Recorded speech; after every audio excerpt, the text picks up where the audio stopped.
اعوذ باللہ من الشیطان الرجیم بسم اللہ الرحمن الرحیم لن تنالوا البر حتى تنفقوا مما تحبون وما تنفقوا من شيء فإن الله به علیم۔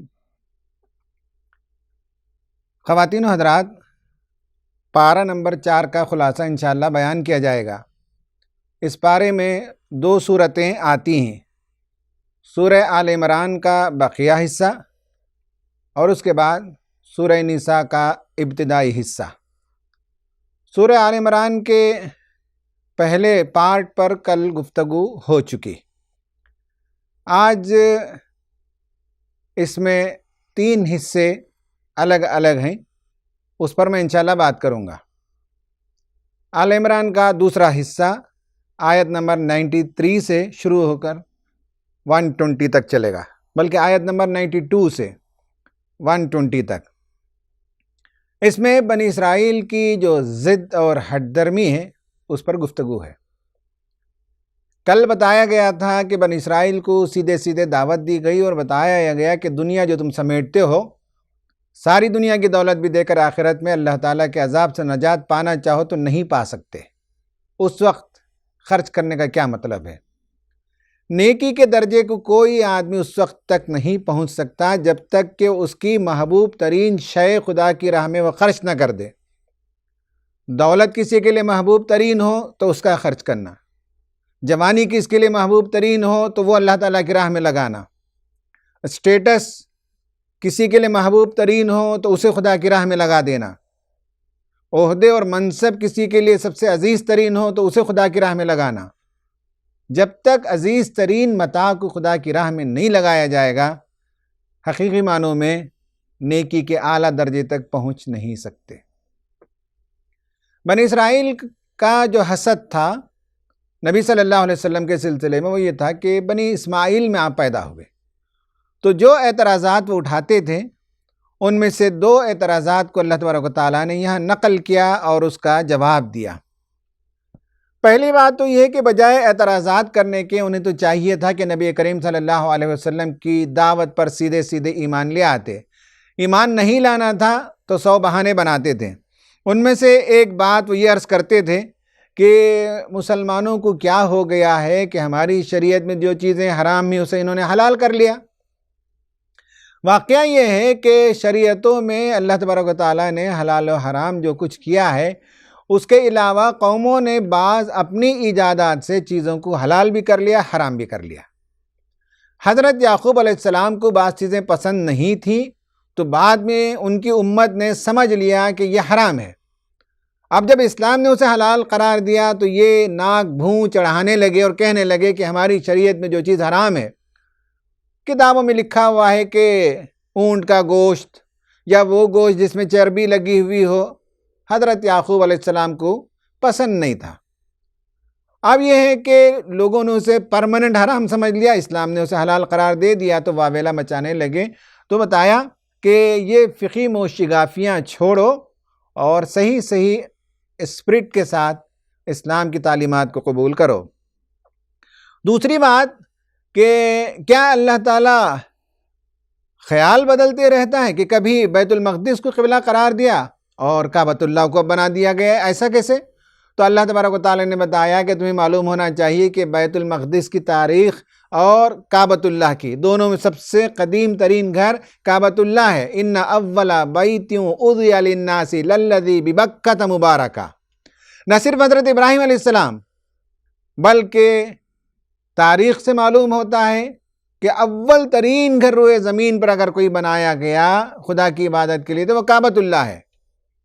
فرشتوں نے بنایا، تاریخ میں بات ملتی ہے، پھر حضرت آدم علیہ السلام نے بنایا، پھر حضرت شیس علیہ السلام نے بنایا اور اس کے فاؤنڈیشنز باقی تھے، تو انہی فاؤنڈیشن پر حضرت ابراہیم نے کعبۃ اللہ کی دیواروں کو بلند کیا۔ 2 اعتراضات کا جواب دیا۔ ان کی شرارتیں پہلے سورہ بقرہ کے اندر بھی آئیں، یہاں بھی کچھ چیزوں کا تذکرہ ہوا اور بتایا کہ یہی وجہ ہے کہ اب دنیا میں یہ امامت کرنے کے لائق لوگ نہیں ہیں، ان کو ڈسمس کیا گیا اس صورت میں بھی، اور ایک نئی امت کا تقرر اس صورت میں بھی کیا گیا۔ سورہ بقرہ میں کہا گیا وَكَذَلِكَ جَعَلْنَاكُمْ أُمَّةً وَسَطًا لِتَكُونُوا شُهَدَاءَ عَلَى النَّاسِ، یہاں کہا گیا كُنْتُمْ خَيْرَ أُمَّةٍ أُخْرِجَتْ لِلنَّاسِ وَلْتَكُن مِّنكُمْ أُمَّةٌ يَدْعُونَ إِلَى الْخَيْرِ، تو نئی امت کو اللہ تعالیٰ نے یہاں تقرر فرما دیا، اور اس کے ذمہ اللہ تبارک و تعالیٰ نے کام بتایا، اور کہا کہ اب اللہ تعالیٰ نے ان کو ڈسمس کر دیا، ان کو معزول کر دیا، یہ دنیا میں جہاں بھی جائیں گے ان پر ذلت ہے، لعنت ہے، پھٹکار ہے، اور اگر کہیں ان کو کچھ دنوں کے لیے پناہ مل جائے تو وہ بھی اللہ تعالیٰ کی مشیت اور حکمت کے تحت ہی ملنے والی ہے۔ کہا ضربت علیہم الذلۃ اینما ثقفوا الا بحبل من اللہ وحبل من الناس، کہا کہ اب جہاں بھی جائیں گے یہ مارے جائیں گے، ہاں اللہ ان کو پناہ دینا چاہے یا کسی لوگوں کے ذریعے سے اللہ تعالیٰ پناہ دے دے تو ایک بات الگ ہے۔ قرآن نے یہ جو کہا نبی کریم صلی اللہ علیہ وسلم کے زمانے میں بھی اور اس سے پہلے بھی، حضرت عیسیٰ علیہ السلام کے بعد ان کا جو زوال کا دور آیا تو یہ ساری یورپ کے اندر بکھیر دیے گئے، ان میں سے کچھ لوگ مدینہ کی طرف بھی آ گئے تھے۔ اس کے بعد سے لے کر یہ جو گزشتہ صدی میں اسرائیل کی ریاست بنی اس وقت تک، یعنی گزشتہ 70-75 سال کو آپ چھوڑ دیں تو 2000 برس در بدر کی ٹھوکریں کھاتے رہے۔ امامت کا منصب ملنے کے بعد اس کا حق ادا نہیں کرنے کی پاداش میں یہ سزا ہے۔ امت مسلمہ کو بھی اس میں وارننگ ہے کہ بہت بڑی ذمہ داری جہاں ملتی ہے وہاں ادا نہیں کرنے پر اس ذمہ داری کو اس کی سزا بھی بڑی ہوتی ہے۔ اللہ تعالیٰ نے فرمایا کہ اب یہ تمہارا مقابلہ نہیں کر سکتے، یاد رکھو جہاں بھی تم سے مٹ بھیڑ ہوگی یہ پیٹ پھیر کر بھاگیں گے، یہ تمہیں ستا تو سکتے ہیں تمہارا بگاڑ نہیں سکتے، اس لیے چاہیے کہ تم ان کو کبھی رازدار نہ بناؤ۔ یہ موقع کی طاق میں رہتے ہیں، فائدہ اٹھانے کے لیے کوشش کرتے ہیں، اور وقفے سے ان کا بغض، ان کی عداوت، ان کے سینے کا کینہ باہر نظر آ جاتا ہے۔ قرآن نے بتایا کہ ان کو اپنا رازدار نہ بناؤ، اپنا سرپرست نہ بناؤ۔ خواتین و حضرات یہ بات یاد رہے کہ قرآن کفار و مشرکین، یہود و نصارہ سے عام انسانی تعلقات کو بنائے رکھنے سے ممانعت نہیں کرتا۔ ان کو سرپرست بنا لیں، ان کو مشیر بنا لیں، ان کو رازدار بنا لیں، اس کے نتیجے میں امت کا نقصان ہوتا ہے اور امت کو اندر سے پھاڑنے کی کوشش کرتے ہیں۔ امت کو کوئی بھلائی ہوتی ہے تو ان کو صدمہ ہوتا ہے، اور امت پر کوئی زوال آئے، کوئی تکلیف آئے، کوئی مصیبت آئے تو یہ خوش ہو جاتے ہیں۔ اس لیے اللہ تعالیٰ نے وارن کیا دور رہیں، لیکن ہم نے قرآن کی اس آیت بحیثیت امت میں عرض کر رہا ہوں، قرآن کی اس آیت کا احترام نہیں کیا، اس آیت پر عمل نہیں کیا، جس کا نقصان، جس کا خمیازہ آج امت بھگت رہی ہے۔ قرآن کی ایک بات یاد رکھیے، قرآن جب کمنٹ کرتا ہے تو جنرلائزیشن قرآن کا طریقہ نہیں ہے۔ قرآن کہتا ہے ان میں سے کچھ اچھے لوگ بھی ہیں جو راتوں کو اٹھتے ہیں، سجدہ ریز ہو جاتے ہیں، اللہ تعالیٰ کے آگے گڑ گڑاتے رہتے ہیں، تو یہود میں کچھ اچھے لوگ بھی ہیں جن کا بھی تذکرہ اللہ تعالیٰ نے کیا۔ یہی طریقہ ہم کو بھی کہنا چاہیے کہ جب بھی ہم کو کسی گروپ سے تکلیف ہو تو ہم کہیں گے کہ فلاں طبقے کا ایک بڑا حصہ ایسا ہے۔ اگر کہنا چاہیں تو انڈین میڈیا میں بہت تکلیف دہ باتیں سننے کو ملتی ہیں، تو ہم یہ کہیں گے کہ میڈیا کا ایک بڑا حصہ ایسا ہے جو اسلام دشمنی پر اتر آیا ہے۔ ہم کہیں گے کہ سرکاری افسران میں سے کچھ لوگ ایسے ہیں جو اپنی ذمہ داریوں سے فرار اختیار کر کے ناانصافی کرتے ہیں۔ ہم یہ کہہ سکتے ہیں کہ اگر ہمیں عدالت عظمیٰ سے یا کسی اور عدالت سے انصاف نہیں مل رہا ہے اور کھلم کھلا ظلم کی حمایت ہو رہی ہے تو ہم یہ کہہ سکتے ہیں کہ عدالتوں کا بھی ایک حصہ ایسا ہے، عدالتوں میں بھی کچھ لوگ ایسے ہیں جو انصاف کو بیچتے ہیں۔ جنرلائز کبھی نہ کریں، ساری پولیس ایسی ہوتی ہے، سارے ججز ایسے ہوتے ہیں، سارے حکمران ایسے ہوتے ہیں، سارا میڈیا ایسے ہوتا ہے، یہ قرآنی انداز نہیں ہے۔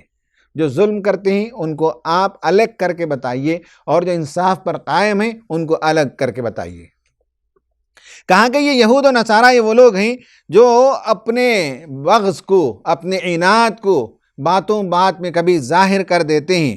قرآن بتاتا ہے قد بدت البغضاء من افواہہم، ان کے منہوں سے ان کا بغض نکل پڑتا ہے۔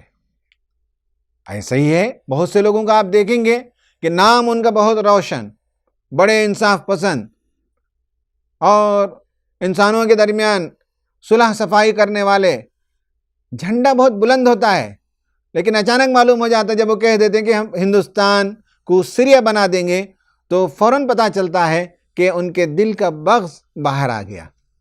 بعض ایسے مذہبی گروہ ہوتے ہیں جن کی باتیں بڑی اچھی لگتی ہیں، لیکن جب شہریت کا بل آ جائے یا گائے کے حوالے سے موب لنچنگ ہونے لگے تو اندر کا کینہ باہر آ جاتا ہے، بلی تھیلے سے باہر آ جاتی ہے، اور پتہ چل جاتا ہے کہ کون کس طرف اپنی وفاداریاں رکھتا ہے۔ قرآن نے ہمیں بتایا ہے ان سب چیزوں پر غور کرنے کے لیے، کینلی آبزرو کرنے کے لیے۔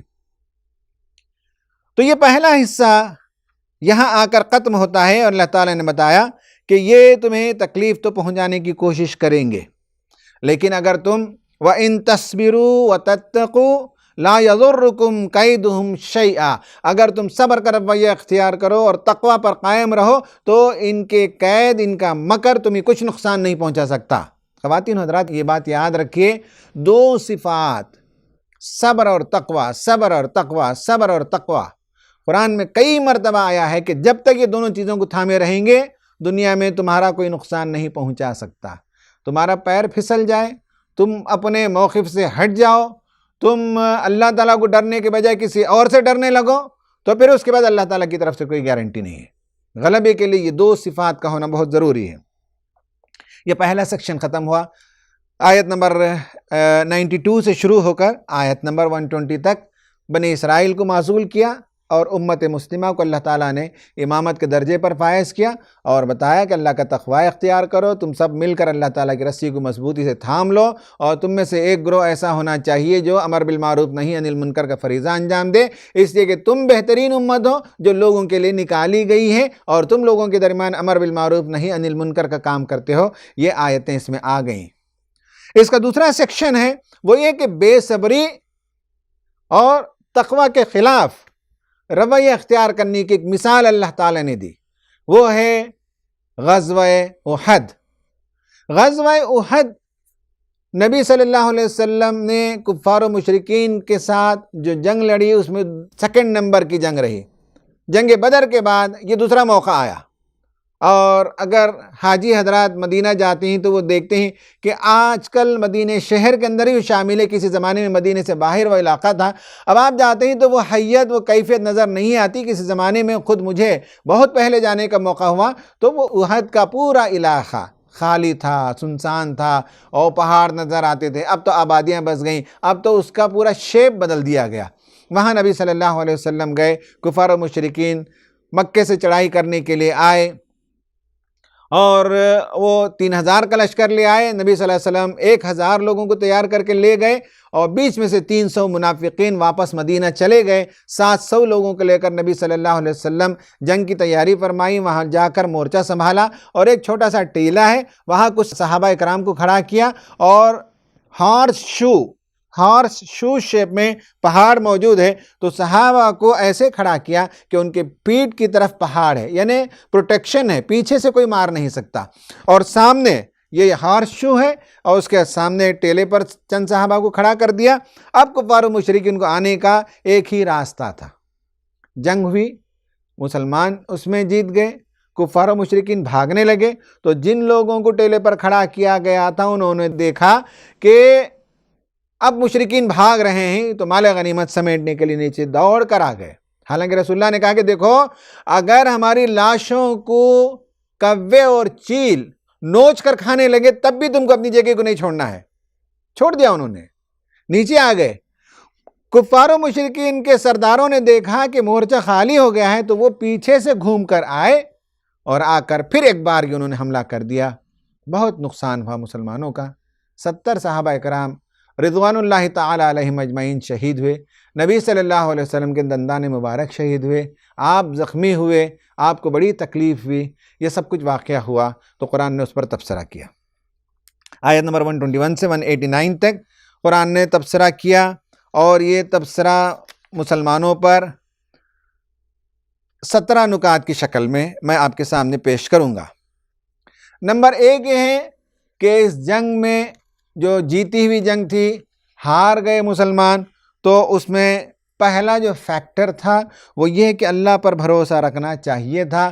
جس رب نے بدر میں تمہاری مدد کی، فرشتوں کو بھیجا تمہاری مدد کے لیے، اور یہاں احد میں بھی اللہ تعالیٰ نے 5000 فرشتوں کو بھیجنے کا وعدہ کیا تھا، لیکن اللہ پر بھروسہ کرنے کے بجائے مال غنیمت کو لوٹنے کی طرف کچھ لوگ جب چلے گئے، اور 300 لوگ تو پہلے ہی منافقین چلے گئے تو کچھ لوگ باقی رہ گئے تھے، تو اللہ تبارک و تعالیٰ نے 3000 فرشتوں کو بھیجا.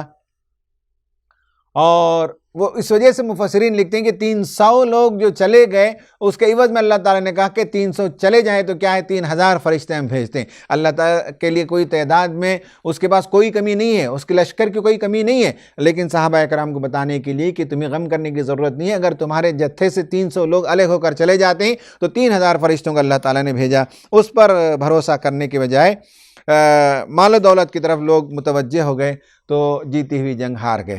دوسرا کمنٹ یہ تھا کہ اس نقصان کے پیچھے اصل میں زر پرستی کا ذہن تھا، دنیا پرستی کا ذہن تھا.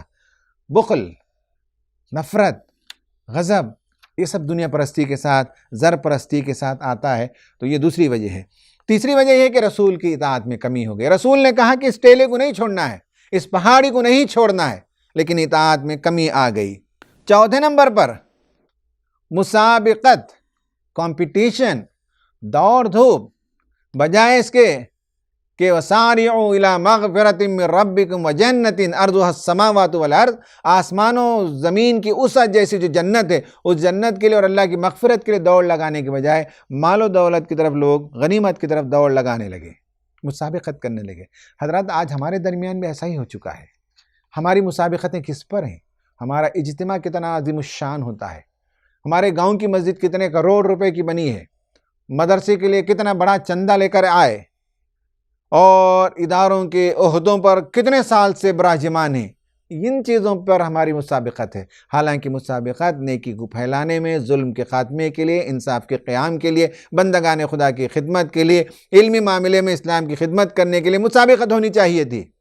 اس کو چھوڑ کر ہم نے اور بہت سے امور میں مسابقت کرنا سیکھ لیا. نمبر 5 وہ ہے کہ انفاق کرنا. اس میں کمی ہو گئی. کھلے چھپے ہر حال میں انفاق کرو تو اللہ تعالیٰ کی مدد آئے گی. نمبر 6 غلطیوں کا اعتراف کرنا چاہیے. اللہ تعالیٰ نے بتایا کہ غلطی کا اعتراف جو لوگ کرتے ہیں وہ اس بات کا اظہار کرتے ہیں those who accept their mistakes they express that they have grown mature, they have grown up a little better. وہ اس بات کا اظہار کرتے ہیں کہ اب وہ بہتر ہو چکے ہیں، میچیورٹی ان کے اندر آ گئی ہے. نمبر 7 کہا کہ غم نہ کرو. یہ جو واقعات ہوئے ہیں یہ آزمائش کے لیے ہیں، جنت کے لیے ہے، تو غم کرنے کی ضرورت نہیں ہے. نمبر 8 موت ہر ایک کو آنی ہے، اور موت پر آدمی کفے افسوس ملے، مر جانے پر کہے کہ اگر ہماری بات مانتے تو یہ لوگ مرتے نہیں. یہ اور اس طرح کی جو باتیں کرتے ہیں یہ نادانی کی باتیں ہیں. یہاں تک کہ نبی صلی اللہ علیہ وسلم جن کے بارے میں یہ افواہ اڑا دیا گیا کہ آپ صلی اللہ علیہ وسلم نعوذ باللہ شہید ہو گئے تو بہت سے لوگ میدان چھوڑ کر بھاگنے لگے. تو کہا کہ موت تو سب کو آنی ہے. کمنٹ نمبر 8 موت ہر ایک کو آنی ہے. اور مسلمانوں کو جس چیز نے پسپا کیا وہ ان کی دنیا پرستی تھی، اور شیطان نے ان کے قدم ڈگمگا دیے. بھاگتے چلے جا رہے تھے، اللہ تعالیٰ نے اس کی سزا یہ دی، غم پر غم دیا. نمبر 9 یہ ہے کہ تقدیر پر یقین ہونا چاہیے. لوگ کہتے تھے کہ اگر میدان کو نہ جاتے تو مارے نہ جاتے. کہا کہ نہیں، میدان کو جاتے کیا، گھر میں بیٹھتے، لوہے کے قلعوں کے اندر بھی تم اپنے آپ کو جو ہے مقید رکھتے، تب بھی وہاں تمہیں موت آ جاتی. نبی صلی اللہ علیہ وسلم کو ایک بات کی تعلیم دی، نمبر 10، وہ یہ ہے کہ فَبِمَا رَحْمَةٍ مِّنَ اللَّهِ لِنْتَ لَهُمْ، یہ اللہ تعالیٰ کی رحمت ہے کہ آپ بہت نرم خو واقع ہوئے ہیں۔ وَلَوْ كُنْتَ فَظًّا غَلِيظَ الْقَلْبِ لَانفَضُّوا مِنْ حَوْلِكَ، اگر آپ سخت دل واقع ہوتے تو لوگ آپ سے دور ہو جاتے۔ تو کہا کہ فَاعْفُ عَنْهُمْ، معاف کرو ان کی غلطیوں کو، وَاسْتَغْفِرْ لَهُمْ، ان کے لیے استغفار کرو، وَشَاوِرْهُمْ فِي الْأَمْرِ، اور انہیں اس کے بعد شریک مشورہ رکھو، فَإِذَا عَزَمْتَ فَتَوَكَّلْ عَلَى اللَّهِ، جب کسی بات کا فیصلہ کر لیں تو اللہ پر توکل کر کے اس کام کو کر جائیے۔ یہ نمبر 10۔ کمنٹ نمبر 11 یہ ہے کہ منافقین نے آپ پر خیانت کا الزام لگایا، اس کو بتایا گیا کہ آپ صلی اللہ علیہ وسلم کا مقام بہت بلند ہے، آپ لوگوں کے تزکیے کے لیے آئے ہیں اور آپ سے یہ توقع نہیں کی جا سکتی کہ لوگوں کے ساتھ وہ خیانت کریں۔ نمبر 12 یہ ہے کہ باہر جا کر لڑنے پر بعض لوگوں کو افسوس تھا کہ شہر میں ہوتے تو اچھا تھا، تو قرآن نے کہا یہ سب بیکار کی باتیں ہیں، جن کو جانا تھا باہر وہ گئے، لڑنا تھا لڑائی ہوئی، جن کو شہید ہونا تھا وہ شہید ہوئے، اور شہیدوں کو مردہ نہ سمجھو، وہ خدا کے پاس بہت بلند مقام رکھتے ہیں۔ نمبر 13 یہ ہے زخم کھانے کے بعد بھی جو لوگ رسول اور خدا کی آواز پر لبیک کہے ان کا ایمان بڑھ گیا، ان کا اجر ضائع نہیں ہوگا، ان کا کلمہ یہی تھا حسبنا اللہ ونعم الوکیل، اللہ تعالی ہمارے لیے کافی ہے، وہی ہمارا کارساز ہے، یہ کہا کرتے تھے۔ نمبر 14، کافروں کی چلت پھرت تمہیں غمگین نہ کر دے، ان کی حکومتیں، ان کی دولت، ان کے پیچھے دنیا کی قوت، میڈیا کی قوت، پیسوں کی قوت، ان سب کو دیکھ کر تمہیں غمگین ہونے کی ضرورت نہیں ہے۔ ہمارے بہت سے لوگ ان کی باتوں کو، ان کی قوتوں کو پرچار کر کر کے لوگوں کو غمگین کراتے ہیں۔ قرآن نے کہا نہیں، کافروں کی چلت پھرت سے مروب ہونے کی ضرورت نہیں ہے۔ وَلَا تَخَافُوهُمْ، ان سے نہ ڈرو، وَخَافُونِي إِن كُنتُم مُؤْمِنِينَ، مجھ سے ڈرو اگر تم ایمان رکھتے ہو۔ اور اس کے بعد نمبر 15 یہ کہا کہ یہ افتاد جو آئی ہے وہ خبیث کو طیب سے الگ کرنے کے لیے ہے۔ نمبر 16 یہ بتایا گیا کہ بخل اچھی چیز نہیں ہے، اس کے بجائے انفاق کرو۔ نمبر 17 یہ کہا گیا کہ جان و مال کی آزمائشیں بھی آئیں گی اور بہت کڑوی کسیلی باتیں بھی سننے کو تمہیں ملیں گی۔ قرآن نے کہا وَلَتَسْمَعُنَّ مِنَ الَّذِينَ أُوتُوا الْكِتَابَ مِن قَبْلِكُمْ وَمِنَ الَّذِينَ أَشْرَكُوا أَذًى كَثِيرًا، جن لوگوں کو کتاب دی گئی اس سے پہلے وہ اور مشرکین، ان دونوں کی طرف سے تمہیں اذیتناک باتیں سننے کو ملیں گی۔ وَإِن تَصْبِرُوا وَتَتَّقُوا، صبر کا رویہ اختیار کرو، تقوی کا رویہ اختیار کرو تو یہ تمہارے لیے خیر ہے، بہتر ہے۔ فَإِنَّ ذَلِكَ مِنْ عَزْمِ الْأُمُورِ، یہ بہت ہی بلند حوصلے والے لوگوں کی صفات ہیں۔ شروعات میں بھی یہی باتیں آئیں وَإِن تَصْبِرُوا وَتَتَّقُوا، اس کے اختتام پر بھی یہی آیت آئی کہ وَإِن تَصْبِرُوا وَتَتَّقُوا۔ تو حضرات اس پر جو ہے یہ دوسرا سیکشن ختم ہوا آج کا اس پارے کا۔ تیسرا سیکشن جو ہے وہ اختتامیہ ہے، ان فی خلق السماوات والارض واختلاف اللیل والنہار، آیت نمبر 190 سے 200 تک، جس میں مسلمانوں کو بتایا گیا کہ مسلمان وہ ہوتے ہیں جو کائنات پر غور و فکر کرتے ہیں، اور فکر کرنا، سوچنا، کنٹمپلیشن کرنا، آئیڈیا لے آنا، یہ ان کا کام ہوتا ہے۔ وہ لکیر کے فقیر نہیں ہوتے، وہ مکھی پر مکھی مار کر کوئی کام نہیں کرتے، بلکہ انوویٹیو ہوتے ہیں، کریٹیو ہوتے ہیں، سوچتے ہیں، اور اس کے ساتھ ساتھ اللہ تعالیٰ کو یاد کرتے رہتے ہیں، اٹھتے بیٹھتے لیٹتے اس سے دعائیں کرتے رہتے ہیں، استغفار کرتے رہتے ہیں۔ آخر میں مسلمانوں کو بتایا گیا جو ہوا سو ہوا جنگ احد میں، لیکن آئندہ کے لیے یاد رکھو کہ تم جو ہے صبر سے کام لو، ثابت قدم رہو، ایک دوسرے کے ساتھ مربوط رہو، مقابلے کی تیاری کرو اور اللہ سے ڈرتے رہو، تو پھر اس کے بعد تمہارے ہی لیے کامیابی ہے۔ یہ تیسرا پارٹ ہو گیا۔ چوتھا پارٹ اس پارے کے اندر وہ ہے سورہ نساء کی شروعات ہوتی ہے، اور سورہ نساء میں آیت نمبر 1 سے آیت نمبر 23 تک باتیں آئی ہیں۔ ان میں سورہ نساء شریعت کی صورت ہے، قوانین کی صورت ہے۔ سورہ بقرہ میں بھی آپ نے دیکھا کہ کافی شریعت کے قوانین، اس صورت میں بیچ میں صحابہ کرام کو اور مسلمانوں کو بتایا گیا کہ حق و باطل کی کشمکش میں تمہیں کیا صفات پیدا کرنی چاہیے، اور تمہیں امامت کے درجے پر جو فائز کیا گیا اس کے مطابق کیسی زندگی ہونی چاہیے۔ پھر اس کے بعد شریعت آ رہی ہے سورہ نساء کے اندر۔ اس میں ایک عہد آفرین اعلان کیا گیا۔ پہلی آیت میں اللہ تبارک و تعالیٰ نے مسلمانوں کو بتایا، انسانوں کو بتایا، یا ایھا الناس اتقوا ربکم الذی خلقکم من نفس واحدہ وخلق منها زوجها وبث منہما رجالا کثیرا ونساء، بتایا کہ انسان جتنے دنیا میں پائے جاتے ہیں ان سب کے جد امجد ایک ہیں، آدم اور حوا، جس ملک میں ہم رہتے ہیں یہاں یہ آئیڈیا گم ہو گیا کہ سارے انسانوں کے بارے میں یہ خیال کہ وہ ایک ماں باپ کی اولاد ہیں، ایسا نہیں ہے۔ یہاں کچھ لوگ اعلیٰ و عرفہ مقام رکھتے ہیں، یہاں کچھ لوگ ادنا ہیں، یہاں کچھ لوگ طبقہ اشرافیہ سے تعلق رکھتے ہیں اور کچھ لوگ طبقہ اراذل سے تعلق رکھتے ہیں۔ انسانوں کے درمیان چھوت چھات کا نظام ہے، انسانوں کے درمیان اونچ نیچ کا نظام پایا جاتا ہے۔ قرآن نے بتایا نہیں، سارے انسان بنی آدم کی اولاد ہیں۔ اس کے بعد اس پارے میں 8 قوانین، شریعت کے 8 احکام بیان کیے گئے۔ نمبر 1، یتیم کے مال کی حفاظت کرو۔ نمبر 2، ضرورت ہو تو 2 3 4 عورتوں سے شادی ہو سکتی ہے، لیکن عدل نہ کر سکو تو ایک ہی پر اکتفا کرو۔ حکم نمبر 3، مہر دیا کرو، عورتوں کو مہر دیا کرو، مہر کے ذریعے سے وہ تمہارے لیے حلال ہوتی ہیں۔ مہر ایک معنوں میں سوشل سیکیورٹی کا اماؤنٹ ہے، اتنی رقم کہ جس کے نتیجے میں کچھ ہو جائے تو عورت 1-2 سال کی زندگی بسر کر سکے۔ مہر ایسی دی جاتی تھی پہلے، اس کے بعد اس میں زوال آیا تو بس ایک ٹوکن اماؤنٹ بعض لوگ دیتے اور بعض لوگ قرض رکھ دیتے تھے۔ تو مہر اچھی خاصی رقم عورت کو دینے کے لیے بتایا گیا کہ مہر دے کر عورت سے شادی کرو۔ نمبر 4، میراث کا قانون آیا، بہت انقلابی قانون ہے۔ اس سے پہلے دنیا میں ایسا کبھی نہیں ہوتا تھا کہ جس میں بتایا گیا کہ مردوں کا بھی ایک حصہ ہے، عورتوں کا بھی حصہ ہے، مردوں کو دگنا ملے گا، عورتوں کو سنگل ملے گا۔ اس کی وجوہات ہیں، اور یہ بتایا گیا کہ منفیت کی بنیاد پر نہیں ہے، کون قریب ترین ہے اس کی بنیاد پر جو ہے مال و دولت تقسیم ہوگی مرنے کے بعد، اور اس میں جو مرنے والا قرض چھوڑا وہ پہلے وہ ادا کیا جائے، پھر اس کے بعد اس نے اگر کسی کو وصیت کی ہے تو اس وصیت کے مطابق 1/3 کسی مدرسے کو، کسی جماعت کو، کسی نیک کام میں لگانا چاہیں تو وہ وصیت کے بعد جو مال بچ جائے اس میں ان کے جو رشتہ دار ہوں گے، اس کا ایک قانون ہے، اس کا ایک پورا سسٹم ہے، اس کے مطابق مال تقسیم ہوگا۔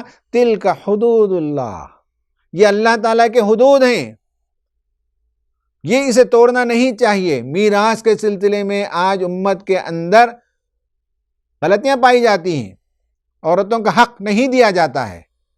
کہا کہ نہیں، اللہ تعالیٰ نے جن جن کو جیسے حق بتایا ہے اس کے مطابق میراث کا مال تقسیم ہونا چاہیے۔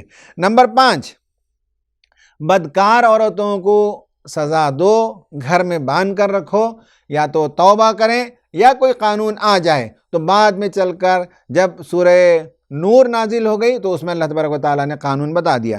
نمبر 6، عورتوں کے ساتھ حسن سلوک کرو۔ بہت شاندار بات، یہ اس سے پہلے کبھی یہ باتیں اس طرح کی نہیں آئیں کہ عورتوں کے ساتھ بھلائی کرو، عورتوں کو ان کے حقوق دو، ان کے ساتھ عزت کا سلوک کرو، ان کے ساتھ بھلائی کرو، یہ سب چیزیں بتائی گئیں۔ اور بتایا کہ ایک بات اگر تمہاری عورت میں پسند نہ آئے تو یاد رکھو کہ اللہ تعالیٰ بہت سی خوبیاں اس کے اندر رکھا ہوگا اور وقت آنے پر وہ خوبیاں نظر آئیں گی، اس لیے کسی ایک بات جو تمہیں ناپسند ہو اس کی بنیاد پر جھگڑا نہیں ہونا چاہیے۔ اور اس کے بعد نمبر 7، سوتیلی ماؤں سے نکاح حرام قرار دیا گیا۔ اور نمبر 8، حرمت والے رشتے بتائے گئے۔ 14 رشتے وہی جو حرمت عبدیہ میں آتے ہیں، یعنی ہمیشہ کے لیے وہ رشتے حرام ہیں، ماں ہے، خالہ ہے، پھوپھی ہے اور بہن ہے، اس طرح تفصیل ہے 14۔ اس کے بعد ایک ہے وہ 2 بہنوں کو ایک نکاح میں شامل نہیں رکھا جا سکتا۔ اس کا مطلب یہ ہوا کہ سالی جو ہوتی ہے وہ حرمت عبدیہ میں نہیں ہے، وہ پرماننٹ حرام نہیں ہے۔ بیوی کے ہوتے ہوئے سالی سے نکاح نہیں ہو سکتا، کسی وجہ سے بیوی کا انتقال ہو جائے یا بیوی کسی وجہ سے شوہر سے جو جدائی اختیار کر لے تو اس کی بہن سے شادی کرنے میں بعد میں کوئی مضائقہ نہیں ہے، لیکن بحیات 2 بہنوں کو ایک ساتھ نکاح میں نہیں رکھا جا سکتا۔ حرمت عبدیہ میں 14 لوگوں کی فہرست ہے، اور اس کے بعد پلس ایک وہ ہے کہ حرمت عبدیہ تو نہیں ہے لیکن جب تک بیوی ہے تب تک اس کی بہن سے شادی نہیں ہو سکتی۔ اس پر یہ پارہ ختم ہوتا ہے، اور یہاں تک 8 شریعت کے قوانین آ گئے۔ انشاءاللہ کل ہم مزید شریعت کے جو قوانین آ رہے ہیں اس پر گفتگو کریں گے آگے۔ اللہ تعالیٰ سے دعا ہے کہ اللہ تبارک و تعالیٰ ہمیں بنی اسرائیل کی جو بغاوتیں، جو سرکشیاں تھیں، اس طرح کی بغاوتوں اور سرکشیوں سے بچنے کی توفیق عطا فرمائے۔ امامت کا جو عظیم منصب دیا گیا اس کا احترام کرنے، اس کے مطابق زندگی بسر کرنے کی توفیق عطا فرمائے، اور اللہ تبارک و تعالی شریعت کے قوانین کی پابندی کی ہمیں توفیق عطا فرمائے۔ آمین۔ وآخر دعوانا ان الحمد للہ رب العالمین۔